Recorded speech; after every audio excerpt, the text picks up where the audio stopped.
right, everybody, pipe down and take your seats. My name is Professor Jerk, and you are in Trainables. Minsk 101.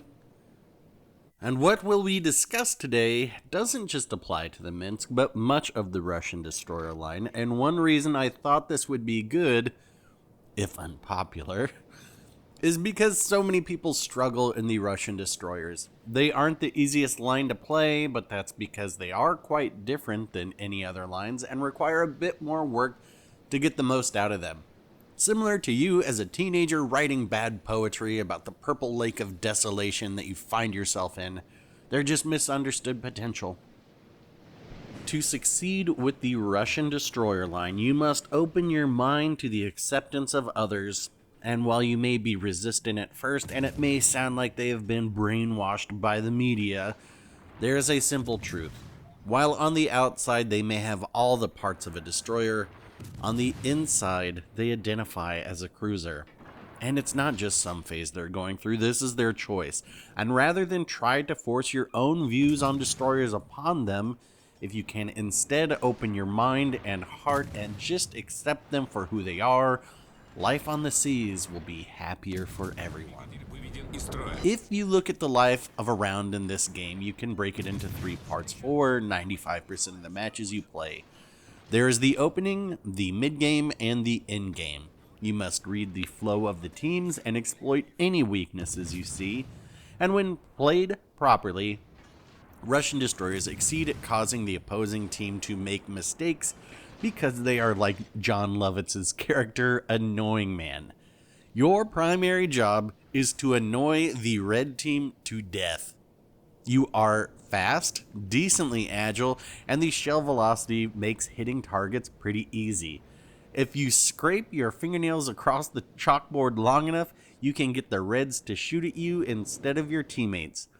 Every salvo shot at you is wasted, and will give your teammates the time they need to do whatever it is that they're going to do.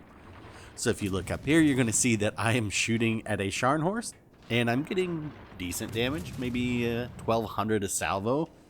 But most importantly, this Scharnhorst is getting annoyed with me and will actually waste an entire salvo right there trying to hit me.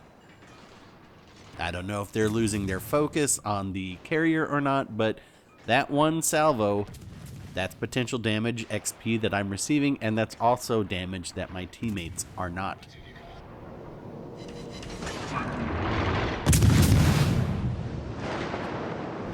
Looking at the minimap, we see an exploitable weakness. The red team has split their forces to the west and east side of the minimap, and in doing so, left the middle wide open where there is a single battleship sitting.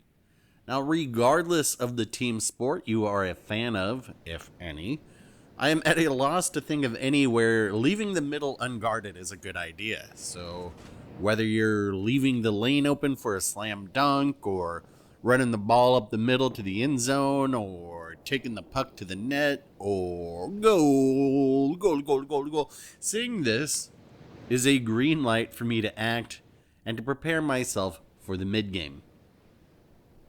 Had this been any other battleship, I may have gone for the torp rush on my left, using the island to get within strike range, but it is a King George, and that almost guarantees it having HE loaded, and it is too early in the game for me to be using my stupidity points up. So instead, I'm going to drive the center and get back to annoying this team. I can make the red team think I'm going to cap, so they have to send reinforcements back, which could even the ship counts on the wing since we are down by 1. Or, if they don't, then maybe I will just cap. Screw it. I just want the win. Or, by waltzing into their base, I may find some ranger giving me hungry eyes. Or are they Betty Davis eyes? Either way, let's dance. I can't say that I'm usually a proponent of a destroyer chasing down a carrier, but if they're going to make it easy, then you might as well. This map is small enough that as a carrier player, you probably need to not sit where you spawn and instead opt to flow with your team. But we're not here to discuss carrier tactics. We are here to annoy the hell out of the red team by eating with our mouth open, and it is working. The Flint and Galissonier have turned back to cover their base and carrier, which allowed our carrier to sink the Scharnhorst. Unbeknownst to me, their destroyer is also headed back this way, so my plan to annoy is going swimmingly. And on top of that, we're going to sink this sea pig. So, just like old Bo and Luke Duke, who were just trying to make their way the only way they knew how, which unfortunately is a little bit more than the law will allow, thanks to the shine. But let's take a turn on this dirt road and try and lose our pursuers. Quick, head towards that old bridge that's out, and let's get away from the law.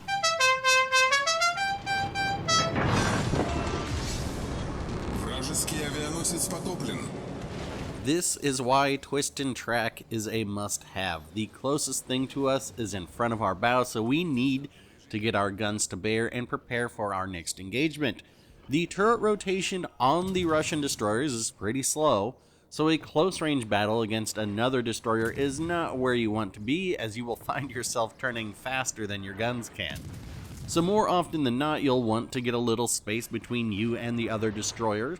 Of course, it helps if you knock their engine twice so they glide out of their smoke, and then they spend half the time you're shooting them trying to line up a torp strike that will never connect.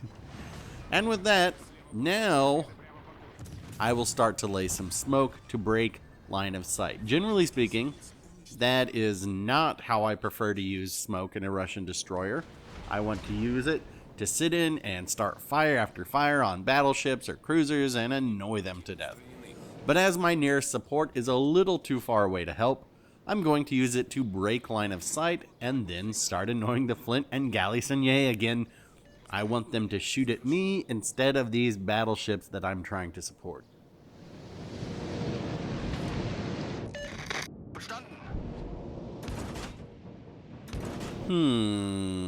Two ships sunk, 3 remain. Are you guys thinking what I'm thinking?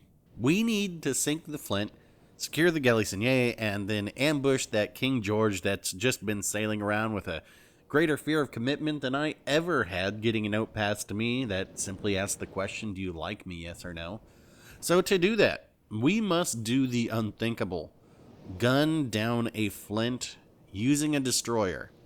Sounds like an impossible feat, but it isn't. Not if the Flint does what you want them to do, like get in their smoke and allow you to get close enough to exploit their smoke firing penalty. To do that, I will start shooting this Flint to annoy them, dodge all the incoming shells while my battleships to the south begin to fire at the Flint. And if all goes according to plan, they will get in their smoke and start to farm these battleships. So you can say I'm just twisting and turning. Keep firing. Oh, smoke is out. It's time to turn around and engage our master plan.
Are you proud of me now, Dad?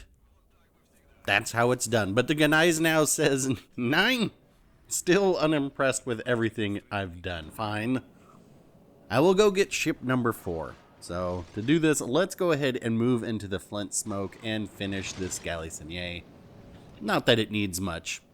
It looks pretty weak already. Maybe just a couple salvos. Well, less than that now. There's 1. There is 2. From here, we will win the game by camping. Of course, I mean, who in their right mind would sail through the cap to try and chase down a King George? Because that would be a bad teammate. So rather than force you all to watch me just sit here and do the right thing, which I guarantee is what I do, we will just jump to the end. Okay, so that is your lesson on how to play Russian destroyers. Accept their choice. Annoy the red team, exploit mistakes, and forget about your torpedoes most of the time and you can have success. I have failed a Gnevny up to tier 7 before and still come in first. So your homework, go out there, grind those lines, and let me know how much better your performance is.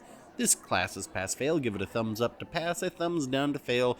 Questions, comments, come see me in my office hours down in the comments below. And to secure your seat for next semester, hit subscribe. Thanks for watching, folks.